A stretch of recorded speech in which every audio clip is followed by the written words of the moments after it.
नमस्कार, मैं सुधीर पांडे। अम, सिंटा की इस एजीएम में उपस्थित सभी लोगों को नमस्कार और सिंटा की नई कमेटी को बहुत बहुत बधाइयाँ, बहुत बहुत शुभकामनाएं। जो जीत कर आए हैं उन्हें भी बहुत बहुत शुभकामनाएं। एजीएम में सभी जो उपस्थित होते हैं सज्जन, उनमें एक उनके मन में सवाल होते हैं, उनकी कुछ आशाएं होती हैं नई कमेटी से, और उनको कुछ शिकायतें भी होती हैं कमेटी के कामकाज से, और जिसके बारे में वो अपने विचार रख सकते हैं, अपनी बात कह सकते हैं और अपने सवालों का हल जान सकते हैं। तो मैं समझता हूँ कि जितने भी लोग एजीएम में पार्टिसिपेट करते हैं, आते हैं, शामिल होते हैं, वही पूरी जो संस्था है उसकी शक्ति होते हैं, उसकी ताकत होते हैं। लेकिन ये महामारी के रहते जिस तरह से लोगों की मौजूदगी, एक फिज़िकल मौजूदगी जो होती थी, वो इस बार नहीं हो पा रही है, जो कि बड़े अफसोस की बात है। और लेकिन ये एक मजबूरी है, एक ऐसी मजबूरी जिसका कोई इलाज नहीं है। और मैं यहाँ पर इस वक्त सिने आर्टिस्ट वेलफेयर ट्रस्ट के बिहाफ में आपसे बातें कर रहा हूँ। हमारे एक सदस्य घनश्याम जी के कुछ सवाल हैं सिंटा टावर को लेकर। उन्होंने कुछ 4 प्रश्न पूछे हैं कि सिंटा का टावर जो है वो कब फंक्शनल होगा, और उसमें कितना काम बाकी है, और उसमें कितना खर्चा और आएगा, और जो खर्चा आएगा उसके लिए क्या व्यवस्था की गई है, और वो कैसे किया जाएगा। ये इनके 4 सवाल हैं, और मेरे ख्याल से ये सवाल और भी बहुत से लोगों के होंगे, बहुत से सदस्यों के होंगे। तो मैं समझता हूँ कि इसके बारे में क्लैरिटी होना बहुत ज़रूरी है। तो देखिए, बिल्डिंग जो है सिंटा टावर, वो फंक्शनल तो तभी होगा, ऑपरेशनल तभी होगा जब हमें ओसी मिल जाएगा, क्योंकि ओसी के बगैर बिल्डिंग को हम फंक्शनल नहीं कर सकते। और ओसी चूँकि सरकारी महकमों से जुड़ा है, और उसमें बहुत सी चीज़ें हैं जो हम लोगों के हाथ में नहीं हैं। हमें जो उनकी रिक्वायरमेंट है उनको पूरा करके देना होता है। तो ओसी के लिए तो अप्लाई हम 1.5 साल पहले ही कर चुके थे, लेकिन पेंडेमिक की वजह से, ये महामारी की वजह से 1.5 साल सारा काम ठप हो गया। ये सरकारी कामकाज तो बिल्कुल ही नहीं हो पाए, क्योंकि लोग, सरकार के लोग जो हैं वो महामारी से जूझने में लगे हुए थे। तो वो बड़ा स्वाभाविक है, वो नहीं हुआ। हालांकि ये बड़े अफसोस की बात है। अगर ये सब ना होता तो अब तक हमारे हाथ में ओसी ज़रूर होता। तो लेकिन खैर, हमें अब ये तो एक जो व्यवस्था है उसका हिस्सा है, हम कुछ कर नहीं सकते। हमें बस अपने काम को पूरा करना है, जो रिक्वायरमेंट है उनको पूरा करना है। तो उसी में अब बात आगे बढ़ी है, अब फाइल फिर से आई है, और इन प्रिंसिपल म्युनिसिपल कमिश्नर ने हमारी फाइल को जो भी कंसेशंस हमारे आर्किटेक्ट ने उसमें सजेस्ट किए थे, जो मांगे थे, और जो बीएमसी की रिक्वायरमेंट थी, हाउसिंग डिपार्टमेंट की जो उनकी रिक्वायरमेंट होती है, वो हमने फुलफ़िल करनी है, और उसके लिए भी तैयारी शुरू कर दी गई है। और अभी कुछ दिन पहले ही ये फाइल क्लियर हुई है, 10-15 दिन पहले।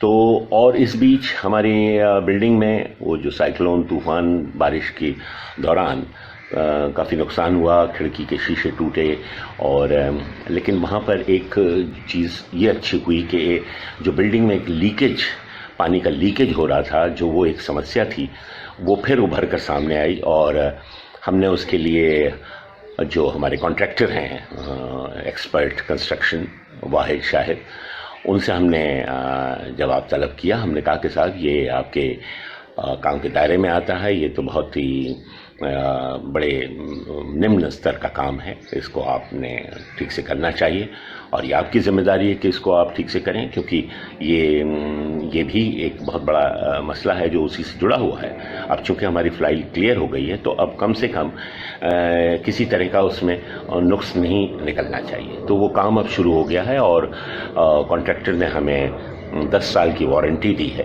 कि अगर कोई भी कुछ इसमें गड़बड़ होगी तो वो ठीक करके देगा और ये उसकी जिम्मेदारी है। तो ये काम फिर से शुरू हो गया है और भी जो छोटी छोटी चीज़ें मांगी गई हैं वो हम पूरी करने की कोशिश कर रहे हैं। तो महीने 1.5 महीने के अंदर होपफुली अगर ये सब हो जाता है तो विद जो ये बीएमसी ने करेक्शन मांगे हैं उन करेक्शन के साथ हमारी ओसी की फाइल दोबारा चली जाएगी, क्योंकि ऑलरेडी इन प्रिंसिपल क्लियर हो चुकी है तो उसमें हमें लगता है कि इतनी ज़्यादा परेशानी नहीं आनी चाहिए, ऐसा हमारे आर्किटेक्ट ने हमें कहा है। तो उम्मीद करते हैं कि ऐसा ही होगा। और उसके बाद इसमें एक सबसे बड़ी चीज़ है जो ऑडिटोरियम का हिस्सा है, जो हमने अधूरा छोड़ा हुआ है, उसकी जगह छोड़ी हुई है, उसको बनाया नहीं है, लेकिन वो प्लान में है, हमारे प्लान में अप्रूव्ड है। लेकिन जिस तरह से उसको बनाना चाहिए था ऑडिटोरियम को वो पूरी तरह से कंप्लीट नहीं है। तो अगर उसकी वजह से कहीं हमें पार्ट ओसी मिला तो उस ऑडिटोरियम को बनाने के लिए हमें कुछ समय मिलेगा, और लेकिन हम वो ओसी जो होगा हम ऑक्यूपाई कर पाएंगे। वो जो ऑडिटोरियम को फंक्शनल करना हमें करीब जो भी हमें 3 या 6 महीने का उसमें समय मिलेगा, हमें उसमें उसको करके देना होगा। तो ये तो रहा वो, तो जो हम बाद में वर्कआउट करेंगे, क्योंकि ऑडिटोरियम एक ऐसा है कि वो एक छोटे स्तर पर भी बन सकता है और बड़ा हाईटेक किस्म का भी ऑडिटोरियम बन सकता है। डिपेंड करता है कि हम कैसे फंड्स जोड़ सकते हैं या हम कैसे किसी बड़े स्टार को, किसी ऐसे आदमी को, एक सेलिब्रिटी को उसमें जोड़ सकते हैं जो हमारे लिए ऑडिटोरियम को बना के दे दे। वो ऑडिटोरियम उनके अपनी पसंद उनके नाम पर हो सकता है या जो भी है वो वर्कआउट किया जा सकता है, वो बात की बात। हमें पहला काम है जो हमारी बेसिक रिक्वायरमेंट है ओसी बिल्डिंग को ऑक्यूपाई करने के लिए, बस वो हमारी प्राथमिकता है जिस पर हम लोग काम कर रहे हैं, और वो सारी चीज़ें बड़ी क्लियर हो गई हैं और कॉन्ट्रैक्टर ने भी हमें आश्वासन दिया कि बहुत जल्दी वो काम ख़त्म कर देगा। तो ये तो रही बात इसकी। अब रहा कि इसमें कितना खर्चा आएगा। अभी तक जो खर्चा आ चुका है उसका हमने पूरा जो ब्रेकअप है और वो हमने सिंटा कमेटी को दे दिया है कि भाई कितना खर्च हुआ है, कितना इसमें और ज़रूरत है और आगे कितना खर्चा होगा अंदाज़न फ़िलहाल ये ओसी के काम को पूरा करने के लिए। क्योंकि ओसी मिलने के बाद भी, बिल्डिंग ऑक्यूपाई करने के बाद भी छोटे छोटे काफ़ी काम जो हैं वो निकलेंगे, वो आगे आते रहेंगे। जैसे जैसे आगे बढ़ेंगे हम वो आते रहेंगे। जैसे ऑफिस का काम है, ऑफिस बनाना, ऑफिस का इंटीरियर करना, ऑफिस का डिज़ाइन तैयार करना, जो कि एक रफ खाका तैयार हुआ है। तो उसमें कितना खर्चा आएगा वो हमने कोशिश की है कि भाई उसको भी एक इकोनॉमिकल लेवल पे ही करें। और क्योंकि सभी जैसे सिंटा के ऑफिस बेयरर्स जो हैं वो भी ट्रस्ट का हिस्सा ही हैं, जितना उनका कार्यकाल होता है वो ऑटोमेटिकली उतने कार्यकाल के लिए, उस समय के लिए वो ट्रस्ट का वो ट्रस्टीज़ होते हैं। तो सारी चीज़ें जो हैं वो ट्रांसपेरेंट रहती हैं कि कहाँ कितना खर्चा हो रहा है, क्या हो रहा है, कोई चीज़, हर चीज़ पेपर पे बिल्कुल क्लियर है। और आगे के खर्चे के लिए जैसे पहले एजीएम से सिंटा कमेटी ने परमिशन ली थी एजीएम से फंड्स अप्रूव करने की बिल्डिंग के लिए। तो मैं समझता हूं कि अगर सिंटा कमेटी एजीएम से आगे भी अगर जो खर्चे आएंगे उनके लिए एक इजाज़त लेके रख ले एजीएम से कि ऐसा ऐसा होगा, अगर इतना खर्चा आएगा तो उसको कैसे करेंगे, तो वो अच्छा रहेगा। क्योंकि अलग से फिर नहीं तो एसजीएम या ईजीएम बुलानी पड़ती है। तो ये कमेटी डिसाइड कर सकती है। तो ये है कहाँ कितना खर्चा आएगा उसकी बात। और खर्चे की व्यवस्था का, जैसे मैंने कहा कि अभी तक तो जो फंड्स हैं उसमें ये ओसी तक का काम होपफुली हो जाएगा, लेकिन उसके बाद जो आगे खर्चे चलते रहेंगे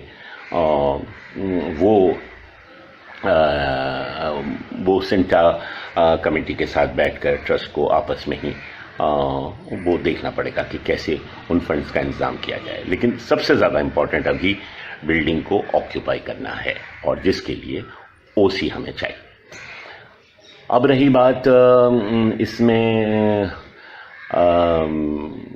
मेंटेनेंस। अब क्या है कि बिल्डिंग हम ऑक्यूपाई तो कर लेंगे, लेकिन ऑक्यूपाई करने के बाद इतनी बड़ी बिल्डिंग को संभालना तो जाहिर है कि मेंटेनेंस के खर्चे भी बढ़ेंगे। हमें कुछ एडिशनल स्टाफ मेंटेनेंस के लिए रखना पड़ेगा, इलेक्ट्रीशियंस हो गए, और जो एक ओवरऑल सुपरवाइज़र बिल्डिंग का, जिसको सारा बिल्डिंग का खाका पता हो क्या है क्या नहीं है, एक हाउसकीपिंग जैसे लोग, या वॉचमैन्स, ये ड्यूटी पे हमें लोग चाहिए होंगे बिल्डिंग की हिफाजत के लिए, सुरक्षा के लिए। तो ये जो एडिशनल खर्चे हैं ये तो चलते रहेंगे, तो जाहिर है कि एक मेंटेनेंस का खर्चा बहुत बढ़ जाएगा। बिजली का बिल है, लिफ्ट चलेंगी, ये तमाम चीज़ें।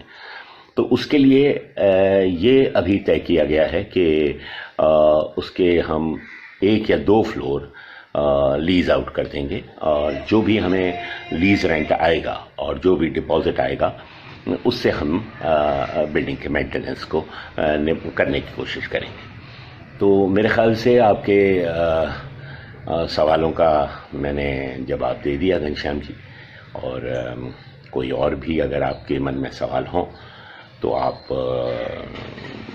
आपका स्वागत है। आप कभी भी ट्रस्ट के सेंटा के ऑफिस में आकर पूछ सकते हैं, बात कर सकते हैं, और अकाउंट्स का सवाल है वो अकाउंट्स आप देख सकते हैं, जो अभी तक खर्चा हुआ है, जितना हुआ है, और जो अभी होने वाला है ओसी तक का, वो सब हमने आने वाले खर्चे भी भेज दिए हैं ट्रस्ट कमेटी को।